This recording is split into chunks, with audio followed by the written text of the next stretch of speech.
Fala galerinha do xadrez, tudo beleza? Tá rolando o campeonato Champions Showdown, galera, um campeonato de xadrez 960. Que é isso, Rafa? Vocês vão ver aqui quem ainda não conhece, e quem já conhece vai ver aqui o velho Kaspa, olha aí, Kasparov jogando contra a molecada aqui o xadrez 960. Mas que história é essa, Rafa? Vamos lá, vamos ao vídeo.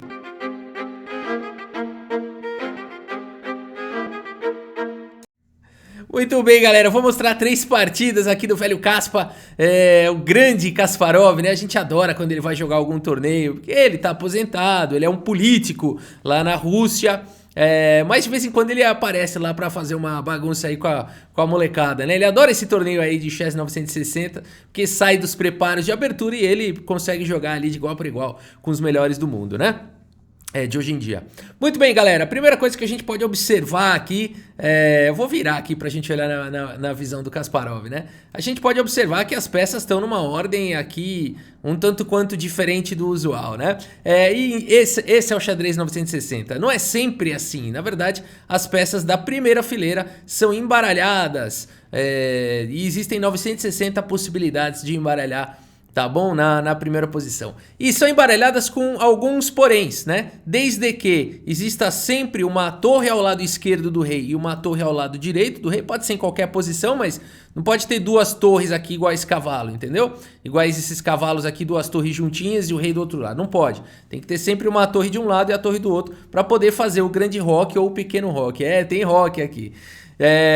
E também outra coisa que é importante mencionar é que os bispos tem que ser sempre um bispo de casas claras e um bispo de casas escuras, tá bom? E respeitando essas condições existem 960 possibilidades.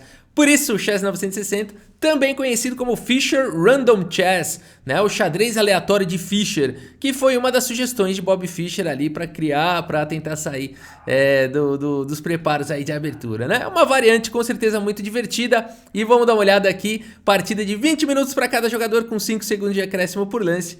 Leva um Aranian, abre com o peão Dama D4 e o Kasparov responde aqui com C6. A abertura, né, não tem nome, né?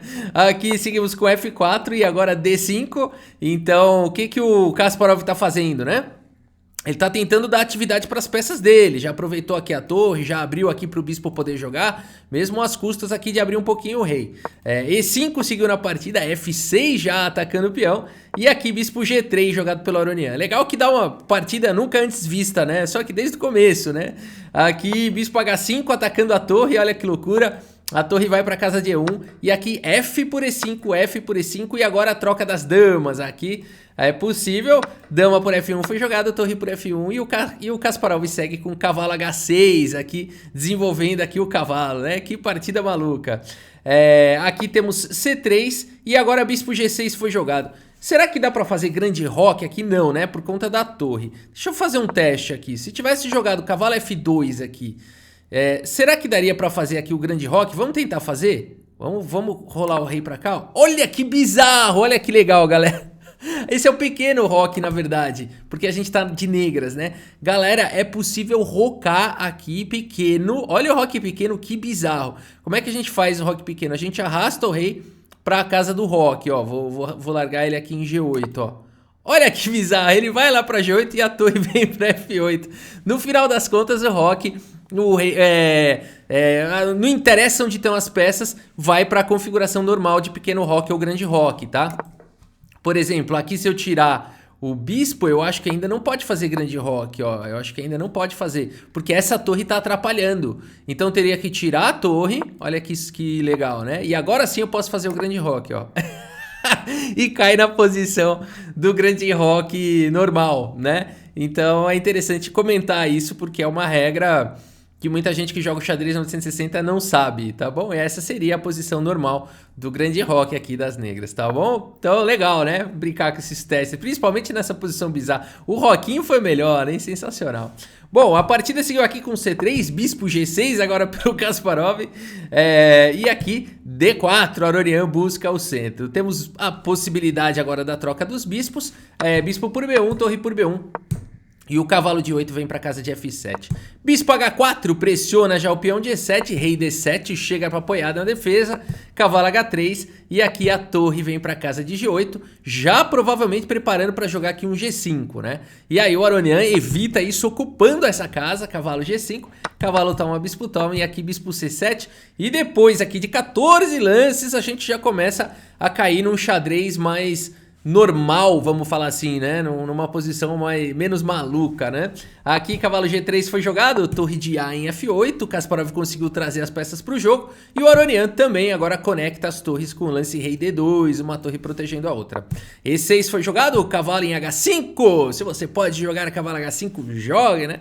Aqui de olho também na casa de F6, num possível G6 e agora cavalo em F7 seguiu aqui o velho Kaspa atacando o bispo. Bispo volta para E3 em segurança, bispo D8 ganha novos ares e aqui rei E2, dando suporte lá para a torre em F1. Rei E8 foi jogado e agora nós temos aqui torre em F4, Aronian vindo para cima, G6 expulsando o cavalo daí e o cavalo volta para casa de G3, né? Cavalo F6 também seria possível nessa posição. Aqui cavalo G3 foi a escolha do Aronian. Perdão, bispo E7 jogado agora por Kasparov e cavalo H1, galera, é um lance muito estiloso do Aronian, né? Cavalo H1 é um lance estiloso, fala a verdade, porque ele quer manobrar, talvez ali pra F2 e tal, não sei se o lance é bom, mas é estiloso demais, né? Estiloso demais. Aqui você poderia também, de repente, dobrar as torres, enfim, existem outras possibilidades, né? Mas eu achei esse lance estiloso. O Kasparov seguiu aqui com C5, temos cavalo em F2, C por D4. Ô Rafa, por que ele não tomou aqui o peão? Ele tá entregando aqui o peão. Aqui é o seguinte, ele tá tentando, o Kasparov tá tentando enfraquecer aqui a proteção do peão central, tá bom? E aí ficaria numa boa posição aqui pro Kasparov. Por isso, o cavalo F2 foi jogado, CD4, bispo por D4. E agora A6 aqui colocando o peão em segurança. A4 foi jogado, G5 tira a torre daí, torre em F3 e aqui G4, o Kasparov indo pra cima aqui do Aronian, galera, que é isso? A torre vem pra F4 atacando o peão e H5 protegendo o peão aí de G4. Cavalo D3 segue Aronian. Cavalo em H6 aqui pelo Kasparov, B4 ganhando espaço na ala da dama e aqui rei D7 pelo Kasparov tentando levar o rei ali para outra ala para ajudar. B5, A5 passando o peão mantendo a coluna B fechada, bispo B6 atacando o peão e aqui... E agora, Kasparov? E esse peão aí, como é que você vai fazer? Torre por F4, olha só o velho Kaspa. Cavalo por F4 e torre G5 indo pro contra-jogo aqui pra cima do peão central. Coisa linda. Cavalo aqui em D3, cavalo em F7. O Kasparov criou uma isca aqui e agora foi pra cima do peão central, né? Torre F1 foi jogada aqui pelo Aronian. Rei E8 protege o cavalo. Aqui bispo C7 foi jogado, protegendo finalmente aqui o peão. Então ele preferiu aqui o Aronian não capturar o peão de A5 e defender o peão central. E aqui a gente tem uma posição... No lance 35, galera, o Kasparov jogando, né? O Kasparov é aposentado já há muitos anos, jogando contra o Aronian, que é um dos melhores jogadores do mundo, num ritmo de jogo rápido. Esse aqui é o difícil pro Kasparov, né? Porque aqui ele já tá com um pouquinho de tempo no relógio. Acontece o que sempre acontece agora nessa posição. Em algum momento, com o relógio apertado, o Kasparov vai errar, né? Vai pendurar uma peça, ou vai deixar o relógio cair, né? É isso que acontece. Claro, ele tá fora de forma, né, pessoal? Mas é impressionante que ele chegou até o lance 35 aqui em igualdade contra o Leão Armênio, né? Isso já mostra realmente, né, que o cara, o xadrez sempre esteve e continua estando na veia, né, de Garry Kasparov aqui. Um dos maiores da história e talvez o maior da história. Garry Kasparov, né? Então aqui há sempre esse momento onde o Kasparov vai fazer uma besteirinha e aqui ele pendura uma peça jogando bispo D8. E se você quiser castigar agora o Kasparov, dar pause nessa posição e tentar arrematar a partida, vale a pena. E eu espero que você tenha encontrado aqui o lance de arremate, né? A pendurada aqui do Kasparov. Torre por F7, né? E nessa posição o Kasparov abandona aqui a partida. Abandonou porque não dá mais, né, pessoal? Rei por F7, duas peças aqui por uma torre. Bem melhor aqui para as brancas, já uma posição certamente vencedora, né? Peão caindo e tudo mais. não precisa nem ter pressa para capturar esse peão, né? Traz uma defesa para A4 primeiro, captura o peão, enfim. Posição aqui, só para passar um pouquinho, posição vencedora aqui pro Aronian, né? Vamos ver a segunda partida aqui do velho Kaspa. Na segunda partida, o Kasparov vai jogar contra Ricardo Nakamura, o Ricardinho. Vamos ver como é que vai ser essas feras aí, os dois marrentos aí jogando, né? E aqui o Kasparov abre com a Grob aqui, ó. Só seria a Grob, né, se não fosse o xadrez 960. Mas a gente vê como o Kasparov, ele gosta de abrir com o peão que tem a torre, né? Ele fez isso na outra partida também, no xadrez 960. Vamos ver como é que vai ser essa partida então. O Nakamura segue com C6, C4, G5 aqui pelo Naka. Olha aí, ele falou, eu não sei o que fazer, vou imitar o Kasparov, né? Aqui H4 já, G por H4, dama por H4 e D5 atacando o centro. Peão toma, cavalo C3 e aqui E6, E3 e aqui cavalo G6 segue desenvolvendo, atacando a dama vem para H5, aonde ela continua atuando aqui de uma forma bastante interessante no tabuleiro. E aqui cavalo C6 pelo Naka. G5, o que é isso? Kasparov, tá legal demais isso daqui. Bispo D7, D4, A6. E aqui cavalo em H2, né? A gente vê lances assim que o cara realmente tem que entender tudo de xadrez, né? Mas aqui ele tá de olho, de fato, em casas aqui muito interessantes, o Kasparov. O Nakamura tem que fazer alguma coisa em relação a isso, já joga com o bispo em D6. E depois do cavalo G4, traz o bispo para E7, a tempo de proteger a casa de F6. Bispo D2 foi jogado, grande roque aqui pelo Nakamura, ó, aqui até que ficou normal, né, até que ficou normal com a posição do rei aí. Torre H1 agora jogado pelo Kaspa, pressionando o peão de H7, botando pressão aqui no Naka, hein, Torre G7, A3, aqui rei B8, bispo C2, prepara para rocar, e E5, atacando aí o centro, né, apoiado aqui por esses dois guardiões aí. Cavalo em F6 foi jogado aqui diretamente pelo Kasparov, temos aqui o bispo em E6 e agora cavalo em E2, segue manobrando, Kasparov vai jogar com o rei no centro aqui pelo visto, hein, decidiu que não vai fazer o roque aí. Torre C8 foi jogado, bispo aqui em C3, fechando a coluna, e aqui E4, mantém o centro fechado, Ricardo Nakamura. Kasparov vai pra cima com F3, aqui E por F3, dama por F3, a dama vem pra D8, reforçando aqui a pressão pra cima de F6, e o cavalo vem pra G3 pra ajudar. Bispo por F6, dama por F6 propondo trocas, dama C7 pelo Naka, mantendo uma bateria forte na coluna C, e aqui o Kasparov manda bala no lance rei F2, aqui manja tudo, o melhor lance segundo os computadores, protegendo aqui o cavalo, né, olha o rei atuando aí. Que loucura de partida, torre de Gen G8 aqui, né? Vamos só mais uma vez entender aqui que bonito esse lance dama C7 aqui do Naka, né? Além de tudo, ele pressiona aqui o cavalo e deixa a torre, né? Vale a pena mencionar isso, né? Que se dama por G7, o Nakamura teria aqui dama por G3 cheque. Aqui rei D2, dama G2, cheque, por exemplo. E aqui teria que jogar um rei C1, um triste aqui, cobrir de bispo, vai cair torre, vai cair tudo. Porque se jogar um rei D3 aqui para evitar cair a torre, tá vindo checkmate aqui com bispo F5, cavalo F4, enfim, não é possível que esse rei vai sobreviver, né? Não vai, né? Não é possível. E aqui teria esse belíssimo de um checkmate, né? Então, que legal, galera. Que isso, Nakamura, hein? Dama C7, quanto tempo ele levou pra fazer? O cara é um monstro, né? Ele levou 5 segundos pra jogar isso aqui. 5 segundos. Esses caras são monstruosos, né? Aqui o Kasparov segue com rei F2, ele também leva 2 segundos. Aqui ele falou, opa, é melhor defender ali o cavalo. Esses caras são monstros. Aqui torre de Gen G8 e o Kaspa segue com torre por H7, agressividade máxima pra cima do Nakamura. O Nakamura joga a torre aqui, o cavalo em F8 atacando a torre volta pra H6 e aqui rei A8, colocando o rei em segurança. Kasparov segue com torre G1, traz a outra torre pro jogo, cavalo em A5, cavalo em E2, temos aqui o cavalo do Nakamura chegar na casa de C4 e bispo D3, tira esse cavalo daí, dama D7 foi jogado, torre de G aqui em H1 dando suporte pra torre e o cavalo vem pra casa de G6 controlando a casa de H8. Cavalo em F4 lutando com o cavalo toma, peão toma, cavalo D6 e aqui torre H8 conseguiu jogar Garry Kasparov. Cavalo em E4, ixi, perdeu a dama, nada disso. Bispo por E4, forçado, D por E4. E aqui algumas trocas, torre por G8, torre por G8 e torre H8 aqui. O Kasparov tem 28 segundos, Nakamura 27 e a posição é vantajosa para as brancas, galera. Kasparov tem um peão a mais e tá indo pra cima aqui do Nakamura, que coisa linda. Torre por H8, dama por H8, cheque, rei A7, e a gente tem esse final, portanto, dama E5 jogada aqui pelo Kasparov. Bispo D5, F5, vai criar um peão passado, B6 foi jogado e aqui A4, jogada aqui pelo Kasparov. O lance aqui realmente tá jogando aqui muito rapidamente, né? Mas é difícil de fato a posição, porque se você também abrir demais aqui, esse aqui deve ser errado, né? Vamos fazer aqui, ó, G6.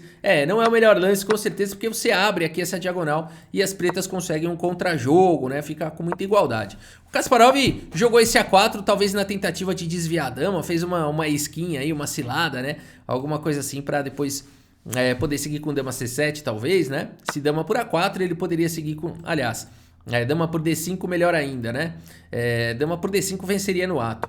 Então aqui A5 foi jogado e agora rei E3 aqui pelo Kasparov. Bispo B7 e B3, temos aqui a dama em D8, o Nakamura vai mantendo a posição sólida e o Kasparov segue agora com F6, né? Talvez com ideias de jogar G6, F7, dama E8, coisas desse tipo. Vamos ver como segue. Dama C8 foi jogado, D5 segue disparando e agora a dama tá protegendo aqui o bispo rapidamente aqui. Dama G4, a dama se infiltrou na posição, hein? A dama se infiltrou, agora contra-jogo aqui do Nakamura, né? E aqui, tempo caindo, tudo mais, lance 44. Mais uma vez, né? Lance 44 já mostra que o cara chegou no lance 44 contra o Nakamura, né? Jogando tudo com o relógio caindo aí. Realmente o cara é uma lenda, né? Porque tá aposentado, é um político, não treina mais, né?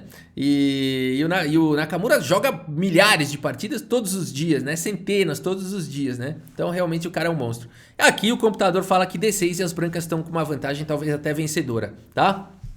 Mas aqui bispo D4 seguiu na partida e agora o Naka vai pro contra-jogo. Dama em F3 cheque, dama D3 cheque, dama B1 cheque, dama por B3, o contra-jogo do Naka. Aqui D6 disparando com o peão e o Naka vem de novo. Dama C2 cheque, rei G3, E3 disparando com o peão passado. E aqui, galera, não dá tempo, mas as brancas jogam e ganham. Não é fácil, não é fácil. Brancas jogam e ganham nessa posição. O Kasparov vai pro segundo melhor lance, que vai pro empate, que é dama por E3, tá? Lance 51 aqui, ele continua mantendo a posição em igualdade aqui com o Naka, é bizarro.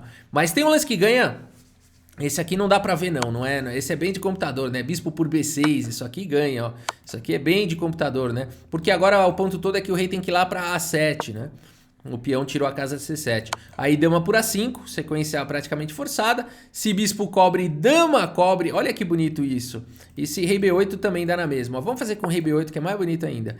Que é mais resistente, né? Dama C7 é uma sequência forçada, né, galera? Aqui força a troca de damas e vai para um final vencedor aqui pro Kaspa. Olha que bizarro. D por C7 porque aqui ele segue com G6 na sequência.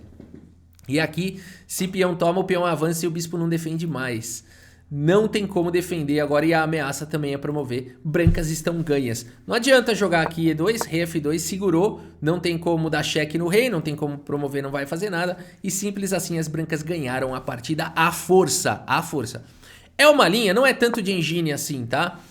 Mas é uma linha que você precisaria ter tempo para calcular. É bem bonitinho isso daqui, hein? Bem bonitinho.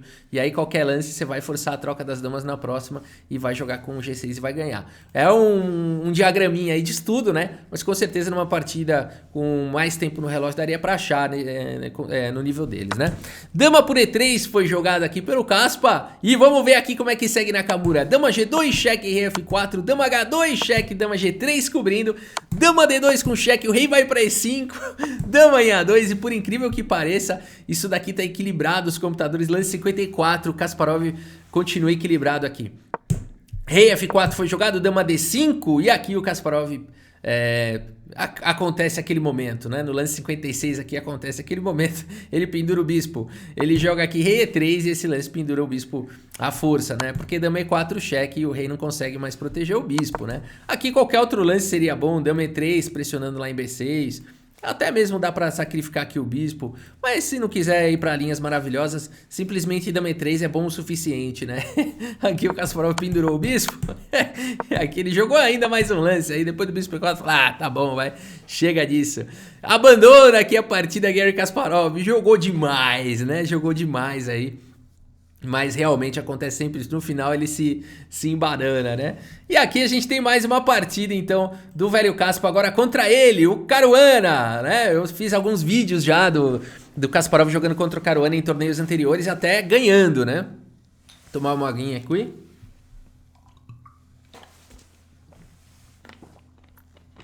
Tomar uma aguinha aqui. Você vê o que o cérebro faz? Bom, galera, aqui é o seguinte, mais um xadrez 960 aqui, e Caruana abre com o peão do rei. Temos aqui E5 jogado pelo Kasparov. Vamos ver rapidamente aqui a configuração, né?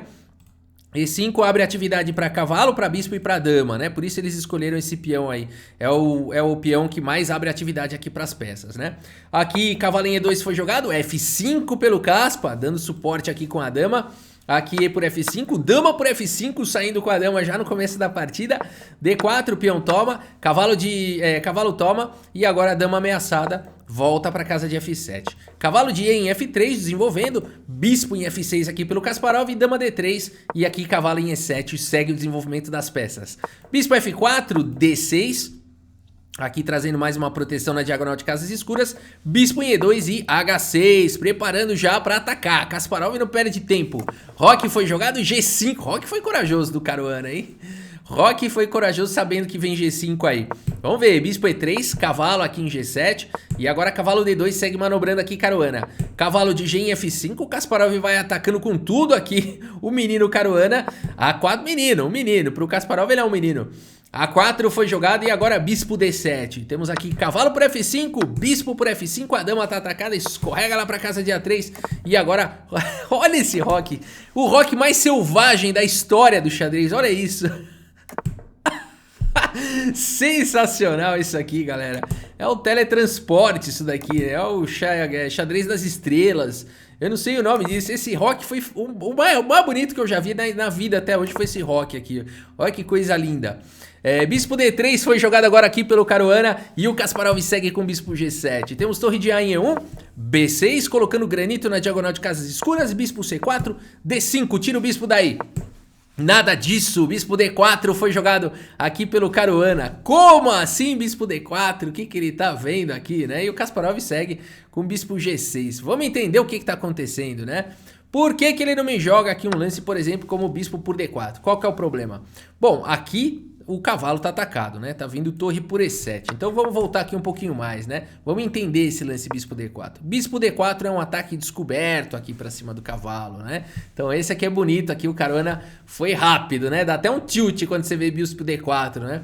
Mas essa aqui é a ideia. Por isso o cavalo G6 aqui, o Kasparov levou um minuto aqui pra entender esse lance, né? Falou, pera um pouquinho. E quanto tempo levou aqui o Caruana? Ah, ele jogou 2 minutos aqui pra fazer esse lance.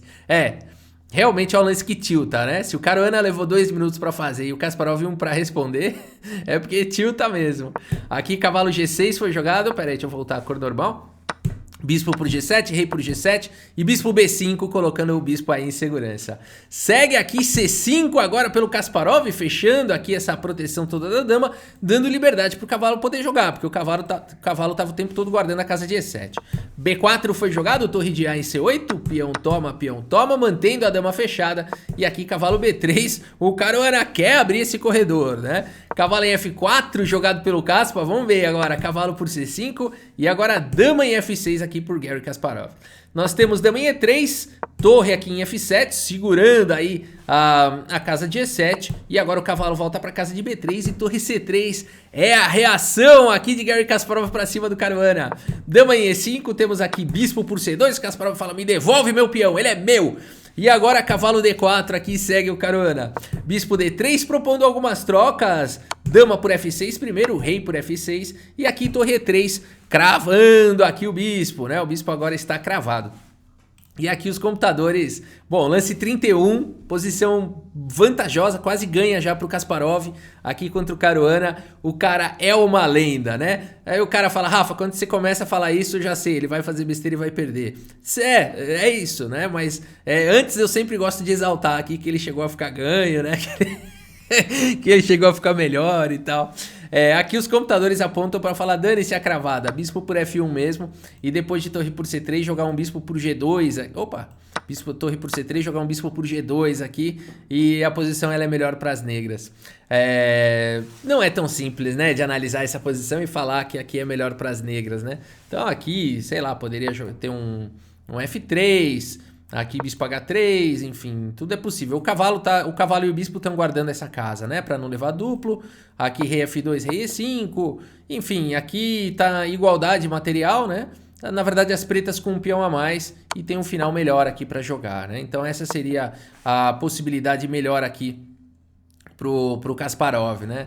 No fundo aqui tá trocando peça só, né? E ganhando um peão, então valeria a pena, né? Mas aqui o Kasparov joga a torre de F em C7, né? E aí protege a sua torre, mantém o ataque aqui para cima do bispo. Aqui torre de F em 1 foi jogado e agora o Kasparov só tem um lance bom aqui na posição, que seria a torre C1 aqui. E ele acaba não jogando, ele joga bispo por B5 e agora o Caruana tá melhor. Cavalo por B5 atacando as duas torres, torre por E3, o problema é que agora F por E3 e aqui o Kasparov tem um cavalo atacado e a torre atacada. Mas até aí, aqui calculou mais longe o Caruana, até aí o Kasparov calculou, falou beleza, torre E8 e agora você não pode capturar o meu cavalo, salvei a torre, né? Não pode capturar o cavalo porque o peão tá cravado. Mas agora a torre F1, galera, esse aqui é o ponto todo, né? E aqui o cavalo tá cravado. Tem ainda a torre por E3, mas chegou G3 e agora caiu o cavalo. Mas esse final ainda não é fácil e o Kasparov sabe disso e ele segue na luta. Rei E5, peão toma cavalo, peão toma. O Kasparov tem 2 peões aí pela peça. 2 peões passados com a ajuda do rei. Dá pra jogar, dá pra jogar. Cavalo por A7, torre A3, indo pra cima do peão passado. A5, e agora não dá pra capturar o peão por conta do duplo de cavalo. Por isso rei E4, e agora cavalo C6 protege o peão. D4 disparando com o peão, torre D1. D3 salvando o peão, cavalo B4. Torre por A5 capturando o peão. E ainda é um final difícil aqui, né? Mas agora tá caindo o peão, né? Cavalo por D3, aqui torre G5, cheque, e depois de rei F1, Kasparov fala, quer saber? Deixa quieto, abandona aqui a partida, deixa quieto, né? Abandonou porque não dá mais. Uma peça a menos, é difícil trocar esse peão aqui, não vai conseguir trocar, né? Se fosse um peão na coluna G ainda, você ainda poderia tentar trocar o peão. Você fixa a torre aqui, avança o peão, troca o peão e ainda pode empatar, né? Mas aqui o peão de H, difícil trocar esse peão. Provavelmente as pretas vão perder mesmo. O Kasparov deixou quieto, né? É isso aí, galera. O Kasparov perdeu as 3 partidas que ele jogou, né? Mas, assim, podemos dizer que ainda mostra um xadrez absurdo, né? Um xadrez muito lindo, muito fera, né? Porque pegou os 3 melhores norte-americanos aí. Caruana, né? 3 dos melhores norte-americanos, Caruana, Aronian, né? O Nakamura, e foi muito bem contra os 3, chegou a ficar ganho em algumas partidas, né? Mas aí acaba acontecendo o que sempre acontece nos torneios do Kaspa, ou cai o tempo, ou ele fica mal, né? Faz parte, pelo menos ele deu show aí enquanto durou, né? Beleza, galera, é isso, espero que vocês tenham gostado aí das partidas do Kasparov do vídeo. Muito obrigado pela sua audiência, um grande abraço para todos vocês e até a próxima, valeu!